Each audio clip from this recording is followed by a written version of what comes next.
activity from the previous day, we now put that into context of the overnight news. Now, this activity takes place during the day and in the overnight session. So we start looking at the kind of a dark pool activity, And if we've obviously got a lot of positives, there's a lot of dark pool buying. If we've got a lot of negatives, there's a lot of dark pool selling. Now, these are all the cats that are opening on a premium, and these are all the cats that are opening on a discount. Cats just means catalyst. There's been a catalyst. Usually it's earnings, of course. So the ones that I'm always looking for is the ones that are opening on a premium and are very bullish. So if we get any selling, we might want to buy back into that. Any that are opening on a premium that are very bearish, like TNet. Any that are opening with a heavy discount that are heavy bullish, like FSLY and TXG. Well, TXG, guys, is just, as I said, trading at around about $80 a share. This is what's happened to TXG so far this morning. You can see that TXG's came off of $74. It's just shy of $80 a share now. That's a $6 profit.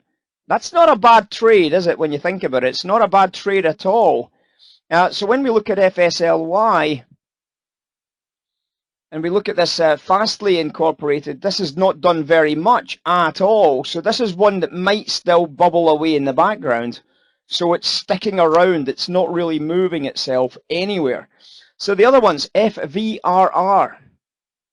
This is one of our big winners this morning. I have taken profits on this at the cash open. I bought it pre-market into this very, very obvious $81 level. This is where we'd opened pre-market here.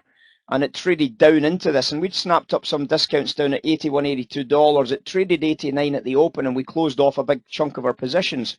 And that's obviously why we're seeing a bit of a drawback down into this balance. But that could be another purchase at some stage, couldn't it? It could be another opportunity to purchase some more. And obviously the final one I mentioned was TNet. Now TNet's going to be one of those stocks that as soon as we see some selling, excuse me, as soon as we see some selling coming in, we're going to try and get into that as a short selling opportunity. It's opening gap up. The institutions were short from yesterday, and they're obviously underwater by quite a bit. Now, I don't want to sell it if they're getting pushed off and they're buying into those higher prices. But if they think that think that TNet was a sell at around about $84 a share, the current price is $91 a share, then I'm thinking that this stock is maybe $7 overvalued.